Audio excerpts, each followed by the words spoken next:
So the other thing I know you've spoken about in the past is how much you watched your mum be a yo-yo dieter and what impact that had on you, because I feel like a lot of our experiences around food and dieting and our body and that can just come from other sources as well. So how much of an impact did that have on you?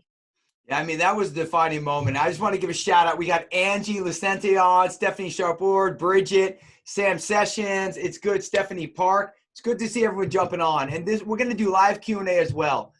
I think when Keely, about my mom, I remember walking in when I was 7 years old. She's sitting on the bed and she's got tears in her eyes. And you know, it's a 7-year-old. I'm like, Mom, what's going on? Why are you crying? And she said, you know, I failed again.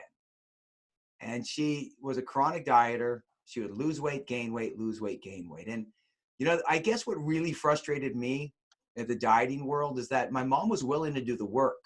It wasn't that she was lazy. And this is what happens. People say you don't have willpower, you're lazy. It's never that. It's a lack of understanding. In the States, 68%, a new study came out, 68% of people don't understand food. They don't know what a protein, fat, or carbohydrate are.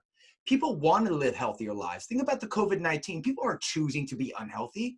Many people just don't know how to make it work. They think they have to suffer. They think they have to starve themselves. And that's why, like, when we talk about dieting, we always look at like the yo-yo dieting syndrome.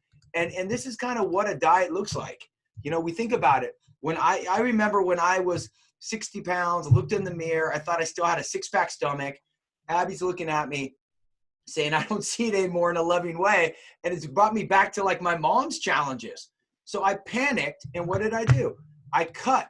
And this is what we do. We starve. We do intermittent fasting. We do ketogenic. We do whatever we feel is easiest to drop weight. Our blood sugar drops. We start losing weight. We start feeling a little better, not maybe internally, but externally. People start saying, hey, you're looking good. And then the hunger and cravings begin to intensify.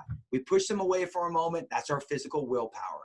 But when we talk about the physiological willpower, eventually you crack. You start overeating, reintroduce what you cut.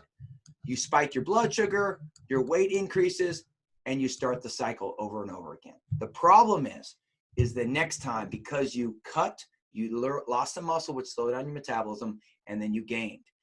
This is what I watched my mom do 10 different times. It's what I've watched thousands upon thousands of people do around the world. There's a better way. And that's really what we're talking about. Based on, you got to first define what health chapter are you in? What are your realistic goals? And then you need to say to yourself, I'm not going to diet anymore. 3 questions you got to ask yourself is, number one, is it based on the science of my body? And Keely and I are going to dive into how living the Zen life, how balancing your blood sugar is based on the science of your body. Number 2 is, can I do this for the rest of my life? Will this be a lifestyle? So is it based on the science of my body? Can I do it for the rest of my life? Third one, can I have a kid or teenager do it? I grew up, my mom and Lori ate their food. Myself, my sister, Chris, and Dad ate the good food. They ate the diet foods. We ate the good food. Families shouldn't live like that. And that's really what I love about the Zen life. That's what I love what you're doing, Keely, is you're teaching families how to really make their health work.